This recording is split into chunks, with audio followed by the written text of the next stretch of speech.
itu tadi belum berdoa kan? Belum. Masuk. Silakan ketua dipersiapkan doa. Ya, Brad. Doa, Brad.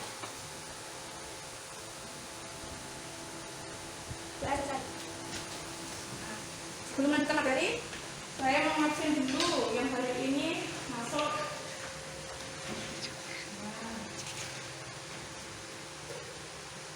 Ada. Ya. Agnes, Ada. Sarah, Ada. ada. Yogi ada. Ada semua ya hari ini. Yes. Silakan kalian buka buku paketmu. Kemarin kita belajar mengenai jenis-jenis bank. Benar ya? Oh ya, Javita. Kenapa? Apa contoh dari bank umum? Oh ya, bank umum. Terima kasih ya pertanyaannya. Kenapa? Jadi bedanya kalau bank umum itu misalkan pemerintah ada 5 kemarin. Misalkan ada BTN, ada bank apa lagi? Mang? BRI. Terus apa nih? Kalian keinget? Oh, BRI. Terus? BCA masuk swasta. Ya, BPT Jatim itu masuk ke pemerintah daerah. Benar. Terus ada lagi yang swasta, mungkin BCA, Mega, ya kan? Terus Danamon. Terus ada yang lain, mungkin dari bank asing, ada Citibank, ada Hongkong Bank. Ya, terus ada campuran juga. Jadi untuk bank umum itu jenis-jenisnya atau contoh-contohnya itu udah banyak ya tadi. Kamu ambil 3 udah. Pada materi kita kali ini kita akan berfokus pada yang pertama adalah bank umum, yang kedua adalah bank syariah, yang ketiga adalah BPR. Kegiatan bank umum itu menyerupai apa saja? Kegiatan bank umum itu ada 2. Ada menghimpun dana dan ada ya apa? Funding sama lending. Menghimpun dan menyalurkan. Kalau menghimpun dana itu berarti membeli dana dari masyarakat. Terus kita diberikan bentuk tabungan. Ya. Tadi kalian lihat ada yang di film ini, ketika orang menyerahkan uang, kalian memberikan dia buku tabungan. Nah ini juga sama. Prinsipnya sama perbankan. Ketika orang lain menyetorkan ke bank, maka bank akan memberikan buku tabungan. Terus yang selanjutnya selain menghimpun dana, dia akan menyalurkan dana. Kita bahas dulu yang menghimpun dana. Menghimpun dana ada 3. Yang pertama ada simpanan giro. Apa itu simpanan giro? Simpanan yang diperuntukkan untuk lebih ke badan usaha sebenarnya. Karena apa? Nominalnya ada minimal. Kalau kita di bank ini minimalnya berapa? 500 ya. Nah di situ ratusan ribu. Nah, di simpanan giro juga bisa digunakan untuk orang, tapi dengan syarat dia memiliki pendapatan tertentu atau setoran minimal juga tinggi. Terus ada lagi mengenai simpanan tabungan. Kalau simpanan tabungan itu lebih kepada kita masyarakat secara umum, ya kan? Kita nyetor, misalkan di bank BRI, minimalnya 50.000 sudah dapat tabungan, buku tabungan, ya kan? Tapi bisa diambil enggak? Enggak, kan ada minimalnya 50.000. Kalau kita 100.000 nyetornya mau diambil masih bisa, tapi cuma 50.000 itu belum dipotong biaya administrasi. Ya. Kalau simpanan tabungan, kalau kita mau ngambil ada alat-alat yang harus digunakan. Salah satunya nek pengen buku tabungan kalian pakai apa biasanya? Kartu ATM. Yang kedua, nek bapak ibu nggak punya kartu ATM biasanya pakai apa? Buku tabungan plus KTP. Terus yang ketiga ada simpanan deposito. Maaf ya itu tipe. Simpanan deposito itu adalah simpanan yang memiliki jangka waktu, Kak. Jadi kalau tidak diambil dia akan hangus, ya. Jadi dia ibaratnya nyimpan itu cuma untuk keperluan jangka waktu tertentu.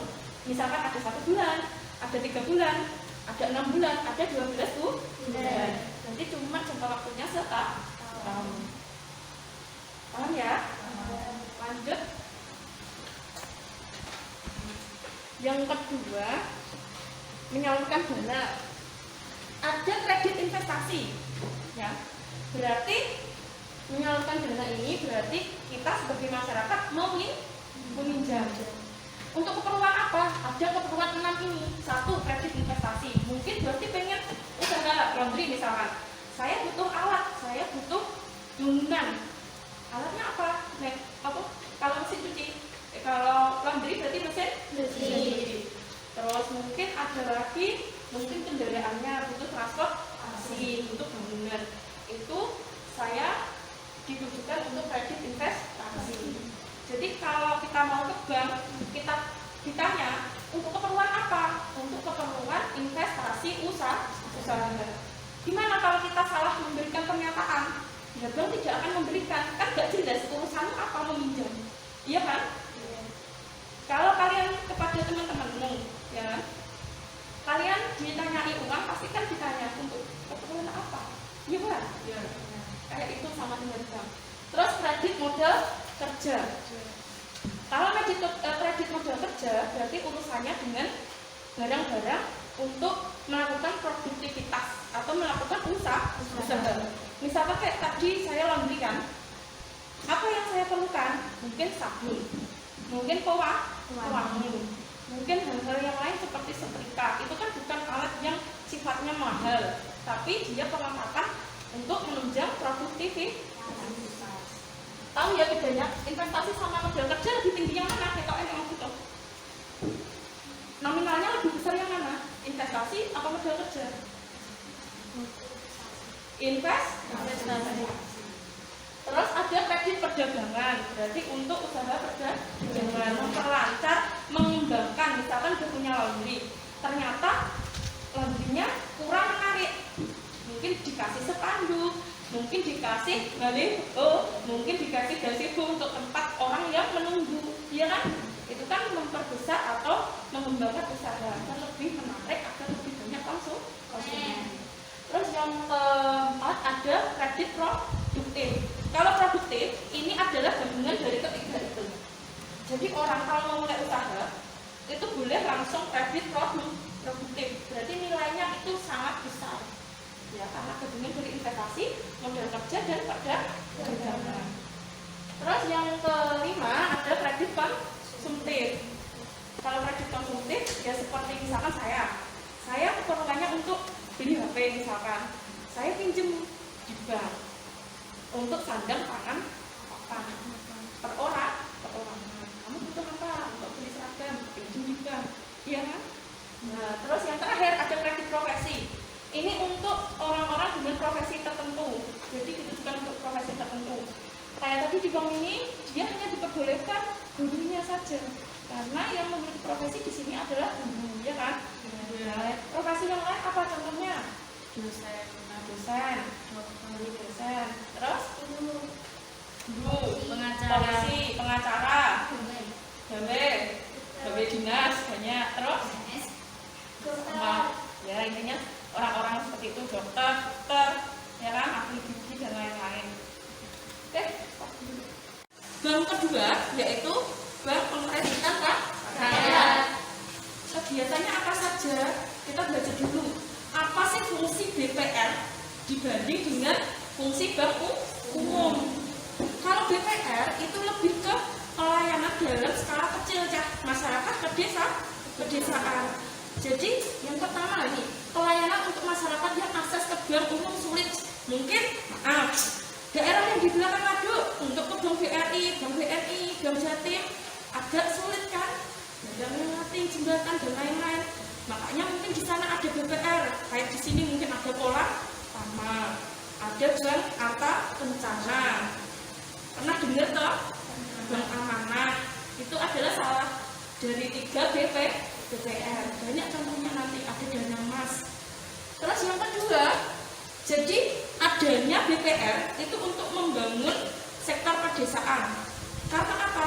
Jadi di pedesaan itu kan punya ekonominya sendiri. Kalau orang banyak yang dipinjami oleh BPR, usahanya rata-rata kan akan berkembang, ya kan? Dengan usaha yang berkembang, dikira-kira pemasukannya atau yang diharapkan pemasukannya juga semakin banyak. Kalau orang-orang ini sudah punya pendapatan yang stabil, maka ekonomi di daerah itu atau desa itu juga kemungkinan juga baik bagus ya kan, baik bagus. Jajan lagi enak BPR, pasti aja misalkan kakak nggak bisa bank umum ya ke BPR, karena apa, di sana lebih mudah prosesnya gitu ya, nanti kita lagi. Terus yang ketiga, pemerataan kesempatan berusaha kayak yang dijelaskan kedua tadi, dia memberikan bantuan kepada pengusaha atau bisnis. Yang ketiga atau keempat, nah, jadi ada pemahaman lembaga keuangan formal. Nah ini penting, tidak ada BPR, kita kebanyakan orang zaman dulu larinya ke bank dari bank kecil, marah, banyak tuh yang tersedia seperti itu, tekonnya mungkin pas hari pagi dan lain-lain, tapi rutin. Sedangkan kalian sebagai nasabah terkadang juga nakal, ya orang. Ya, yang rugi bisa kalian juga BP atau bank harian. Makanya dibuatkan lembaga khusus untuk kemaslahatan atau kesejahteraan pedesaan atau daerah. Terus yang kedua mengenai kegiatan bank pengkreditan rakyat. Apa nih? Itu yang pertama. Kegiatan yang diperkenakan untuk BPR. Salah satu contohnya adalah dia dapat melakukan penghimpunan dana simpanan tabungan. Terus dia juga bisa untuk menyalurkan dana kepada kita. Terus yang tidak diperkenankan untuk BPR ini apa contohnya? Misalkan kalau di bank kalian pernah dengar yang namanya transfer, clearing, terus misalkan kayak bank deposit, ya ada seperti itu, safe deposit box, itu kotak untuk menyimpan sertifikat berharga atau kertas-kertas berharga kita, misalkan saham, misalkan sertifikat rumah, itu tidak diperkenalkan untuk BPR, jadi BPR tidak melayani itu. Kenapa? Karena risikonya sangat besar. Transfer, ya kan? Transfer itu butuh sistem. Clearing juga butuh sistem. Sistemnya kemana? Berarti ke luar kota, berarti ke mungkin beda daerahnya kan? Padahal BPR dikhususkan untuk satu daerah atau satu pedesaan. Terus kalau dia menyimpan seperti saham, seperti apa? Kalian sudah pernah lihat Purnatama? Mungkin seperti bank yang ada di Padas itu, Bank Arta Kencana, ya kan? Kantornya kan kecil. Kalau disimpani barang-barang seperti itu, resiko nggak kira-kira? Resiko. Bank aja kalau punya laci, pilih kabinet itu aja resiko kebobolan perampokan, apalagi BPR. Terus tujuan dari bank pengkreditan rakyat. Nah, tujuannya untuk memenuhi kebutuhan masyarakat desa. Terus yang kedua, menunjang pertumbuhan ekonomi. Terus yang ketiga, melayani kebutuhan dan lainnya sederhana. Nah, kayak tadi. Untuk yang ketiga, melayani kebutuhan modal dan kredit yang sederhana. Itu maksudnya kalau di perbankan bank umum, kita harus menyertakan misalkan sertifikat rumah atau tanah atau usaha. Kalau yang di BPR kita bisa menyetorkan seperti surat-surat barang-barang berharga. Contohnya apa? Mungkin BPKB, mungkin ada juga yang lain, televisi dan lain-lain bisa dipertanggungjawabkan atau menjadi jaminan. Enggak semuanya BPR itu bakal nyita, tapi kalau bank umum sembok cemploknya kuwi, ya itu bakal disita. Enak nih, BPR apa umum? BPR. Untuk keperluan mendesak enak BPR ya. Kalau untuk keperluan besar kita langsung ke bank umum saja. Terus yang keempat, sudah bela tadi. Yang keempat, ikut serta memobilisasi keperluan pembangunan dan membantu rakyat. Oh misalkan ada event kalian mungkin untuk pemenuhan gizi, maaf ya, ada bantuan dari BPR memberikan bantuan entah minum, entah apa, berikan bubur atau apa kayak gitu. Jadi mobilisasi itu keperluannya banyak, mungkin dikasih kita kaos dan lain-lain untuk tertentu, lebih ke masyarakat secara luas.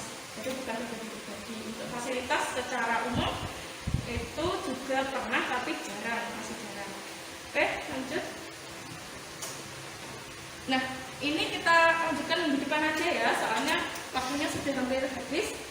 Nah, dari penjelasan Gusti tadi, bank umum sama apa tadi? Kegiatan bank BPR.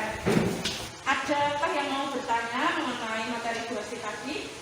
Tanya Bu, Ya, Rizka. kegiatan apa yang juga dilakukan oleh BPR?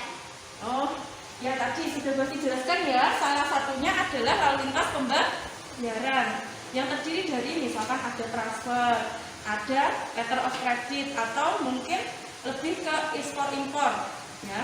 Terus ada safe deposit box, penyimpanan surat berharga, ada clearing, ada valuta asing. Jadi untuk transfer ke luar negeri, terus kita ada penyerahan dokumen ke luar negeri, itu tidak bisa dilakukan oleh BPR. Sudah jelas? Yes. Nah, terima kasih Ariska. Mungkin ada yang lain yang mau bertanya? Bagaimana proses dari pembukaan simpanan giro?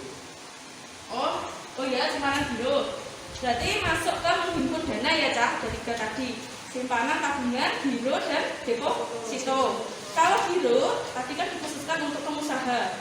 Prosedurnya gimana? Kenapa kok pengusaha? Karena di situ harus menyerahkan NPWP. Kalau kita buka tabungan biasa, kita cukup menyerahkan apa? KTP dan uang minimal atau uang awal, saldo awal, ya kan? Kalau ini harus punya NPWP, yaitu nomor pokok wajib pajak. Orang yang mau daftar di simpanan giro itu juga harus memiliki NPWP. Siapa yang berhak untuk memiliki NPWP? Berarti orang yang memiliki gaji tertentu, misalkan 4,5 juta. Kita mau nabung misalkan berarti gajinya 1,5 juta, ya kan? Bisa nggak kira-kira saya nyimpan di giro? Enggak, ya kan? Jadi prosedurnya yang pertama menyiapkan NPWP, yang kedua kalau badan usaha itu berarti kan pengusaha itu minimal menyerahkan saldo awalnya adalah 1 juta.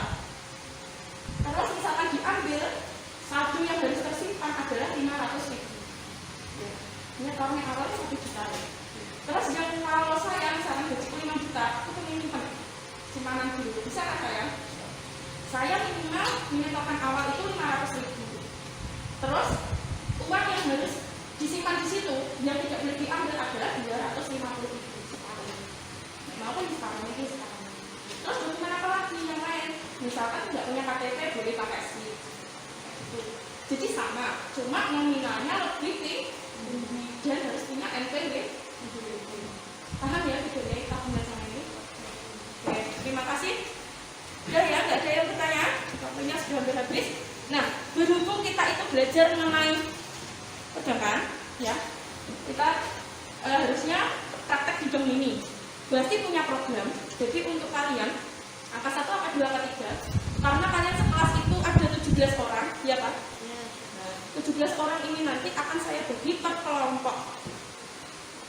Saya anggap jadi 5 hari. Ya, berarti 3 orang. Ya kan? Ya. 3 orang. Nah, seminggu itu kalian yang praktek.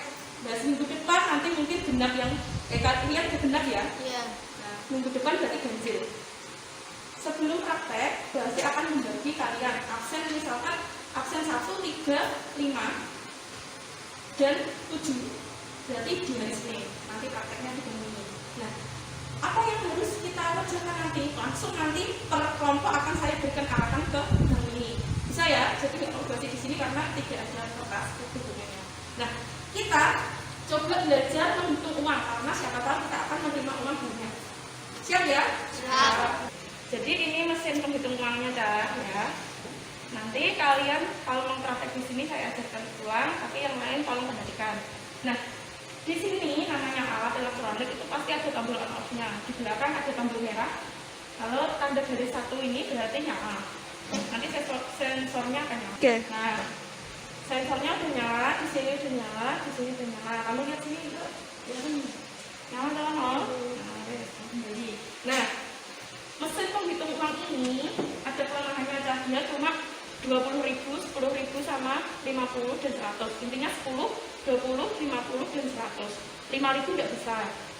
Ya, coba untuk menghitung ini. Nanti caranya kita masukkan langsung. Kalau tombol ini sudah 0, tidak perlu kalian tes kantong keter ya toh, mungkin jatuh uangnya. Nah itu bisa kalian klik tombol tambah. Jadi uang harus dimasuk nih, misalkan 5 juta, ternyata kecer 200.000, ya jatuh 200.000, maka kasihkan tombol tambah, terus dimasukkan 200.000, nanti 5.200.000. Paham ya? Paham. Oke, ini cepet buat di.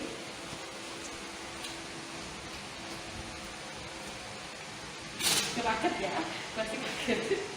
Ini kan 300.000, coba saya tambahkan. Jadi 400.000, bener toh? Jajal gitu. Ini mesinnya memang agak mengagetkan. Bener? Ya.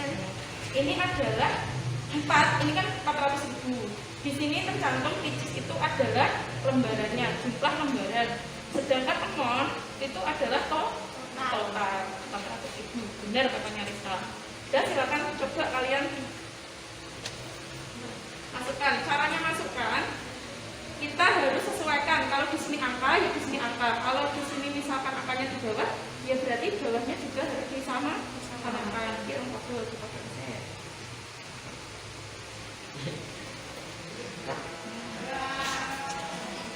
Repot dong. Masih kebalik. Saya tambah hitam ke sini. Dan lanjut.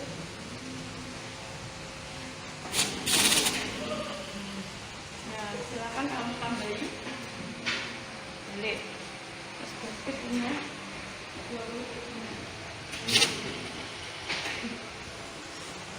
Gimana hasilnya? Dapat berapa? 900. Bener kan? Benar. Nah, coba tambahin nih.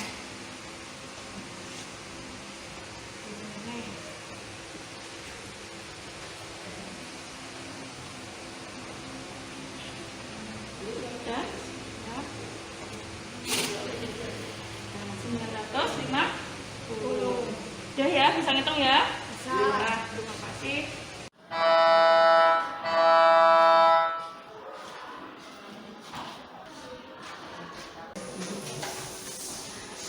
Ini anak-anak ya, lokasi dari praktek seni. Yang praktek di sini masih kelas 11. Ya, jadi kalian dari 11 akuntansi, benar? Nah, di sini saya mau minta izin kenalkan adik-adik kalian kelas 1 apa itu Jamuni, terus bagaimana keseharian kalian di sini. Ya, karena di sini berhubungan dengan pelajaran BOSI perbankan dasar. Gak apa ya, Le? Nah, saya boleh pinjam dokumen yang biasa kalian gunakan setiap hari? Ini yang praktek di sini ada 4 orang, yang di sini ada 3 orang. Biasanya untuk kakak tingkatmu ini kalau tiap pagi, terus yang lain ada tugasnya sendiri-sendiri ya, Le. Ada yang menulis di buku harian, ada yang ke kelas-kelas untuk menawarkan tabungan, ada yang ke bapak ibu guru, ada juga yang melaporkan ke ketua dan Ibu Sriati. Nah, ini salah satu contohnya. Di sini ada buku harian bagian tabungan. Ya, terus ada lagi yang lain, Le. Mungkin ini apa ya? Oh ya, kalau kita mau buat rekening tiap nama, tiap siswa, itu kita ada kodenya. Jadi tiap siswa itu ada kodenya. Jadi seperti ini, ada kode 111 atau 111/001/2021. Nah, ini kodenya yang berubah hanya di angka tengah sesuai dengan absen kalian. Ya, ditulis di mana? Ditulis di bagian yang sini, kalau di bagian buku harian tabungan. Jadi tiap nama itu ada buku hariannya masing-masing. Jadi kalau kamu nabungnya misalkan hari ini kamu nabung, terus besok minggu depan baru nabung lagi, akan tercatat per tanggalnya. Ya. Ini untuk buku harian. Ada lagi lah mungkin bapak ibu dulu ada buku tabungannya. Nah, ini juga sama, ada buku tabungan untuk bapak ibu dulu. Ternyata kita pernah menabung di tanggal 12 bulan 4 2021. Tabungan terakhir kita di 2022 tanggal 10 sebanyak sekian. Untuk penggunaannya kalian sudah tahu ya, kalau kita menabung ya, kalau ada bapak ibu guru menabung itu posisinya ada di kredit karena kita hanya menerima, kita dititipi. Kalau perbankan seperti itu, bukan harta kita. Nah, sewaktu-waktu kalau diambil dia akan di posisi debit. Nah, ini untuk tabungan sisa dulu, terus ini untuk kodenya. Terus ada lagi untuk laporan. Nah, oh ya, ini buku tabungannya. Nanti bisa diisi nama siswa, terus nomornya diisi apa tadi? Kode dari siswa itu. Sekolahnya kan jelas sekolah kita. Terus kalau ada kelas tuh yang mau nabung, ya berarti dituliskan misalkan sekolah kelas 1, sekolah kelas 1. Terus ada yang laporan untuk ketua ya. Nah, ini laporan ke ketua. Ada rekap kas harian. Jadi untuk Bank Bumi itu tidak hanya menerima tabungan ya, Nduk ya. Dia juga menerima peminjaman. Peminjamannya dari siapa? Ini untuk siswa belum ada, tapi untuk Bapak Ibu guru biasanya boleh meminjam. Makanya di sini ada saldo awal hari ini. Saldo awal hari ini itu adalah saldo kemarin. Kemarin misalkan Bank Bumi punya 5 juta. Terus tabungan hari ini ternyata ada yang nabung 500.000, berarti 5.500.000. Oh, ada yang ngangsur utangnya ya. Terus ada provisi itu kalau ada yang minjam itu bayar provisi 10.000 kalau Bapak Ibu guru yang mau minjam. Nah, terus di situ nanti untuk tabungan dan pinjaman nanti dijadikan satu. Di sini tabungan kan menambahi kas loh, kalau pinjaman mengurangi. Jadi saldo akhirnya yang disetorkan kepada inisiatif. Ya. Jadi kalau ada yang Bapak Ibu guru mau pinjam, itu ada surat pernyataannya sendiri. Nanti di situ diterangkan bahwa saya pasti misalkan saya pasti mau meminjam uang sekian ya dari Bank ini. Terus sebanyak berapa kali angsuran, biasanya 5 atau 10 kali dengan provisi 10.000. Terus habis itu bunganya adalah 1% ya. Nanti sekarang tinggal diserahkan ke Bu Sriati, yang menolak adalah Bu Sriati langsung. Jadi kalian cuma memberikan surat pernyataan. Bisa paham ya? Nah sekarang waktunya praktek seperti kakak tingkatmu. Kita ke kelas menawarkan tabungan kepada teman-teman atau kakak tingkatmu. Siap ya? Assalamualaikum warahmatullahi wabarakatuh. Kami dari praktek Bank Bumi mau menawarkan tabungan bisa dimulai dari Rp500.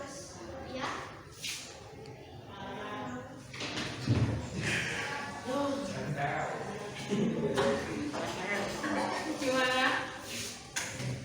Ada yang mau? Apakah ada yang mau menabung hari ini? Hari ini menabung Nah itu loh Kak. Gimana Dok? menabung bisa menabung hari ini dan mau mengambil kawan pun bisa. Nah enak-enak pun Bank ini seperti itu ya. Jadi kalian minimalnya Rp500 tok. Kamu kalian sehari uang saku apa? Ya kan? Gak apa-apa? Gak ada? Ya, terima kasih ya untuk waktunya. Assalamualaikum warahmatullahi wabarakatuh. Ya, saya minta tolong ini adalah anak praktek Bank ini, boleh ya untuk mengenalkan ke teman-teman. Iya, silakan. Terima kasih. Enggak, Kak. Assalamualaikum warahmatullahi wabarakatuh.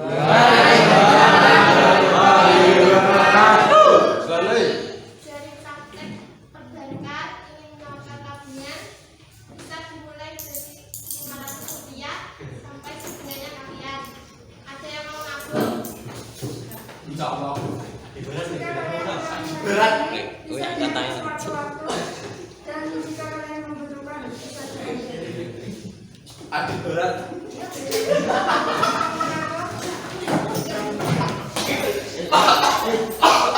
Ada yang mau nabung, jadi teman-temanmu nawarkan ya. Ini bukan sewaktu-waktu, kalian juga bisa ambil. Misalkan dari ini kalian nabung, ternyata siangnya kamu butuh bensinmu entah bunyinya apa, ya kan? Kalian bisa ambil lagi. Kalau misalkan perlu, ya.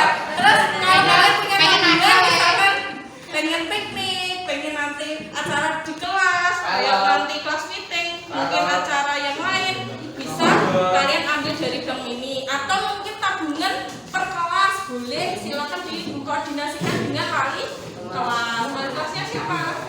Pak Adi. Sudah ada yang nabung tabungan kelas? Ini mantan aku Nggak pernah bayar kas toh? Romantik menang aja Ju. Nggak ada. Ya nanti bisa dibicarakan Pak Edi ya. Kalau misalkan pengen nabung ke kelas, besok kelas 3 baru diambil boleh.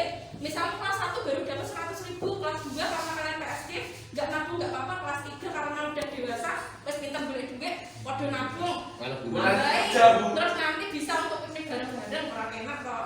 Nah, itu fungsinya bank ini nggak bakal berkurang.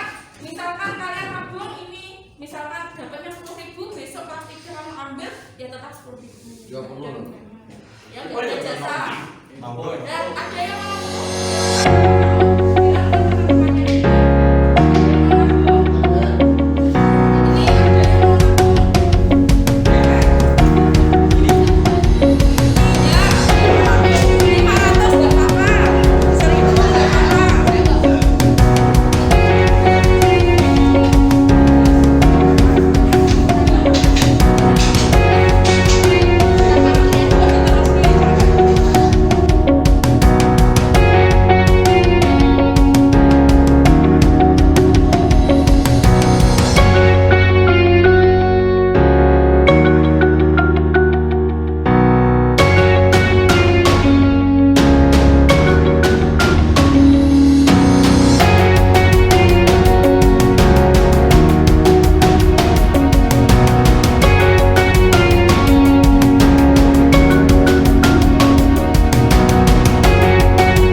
kasih teman-teman untuk waktunya ya. Dari kami mohon maaf kalau ada kesalahan.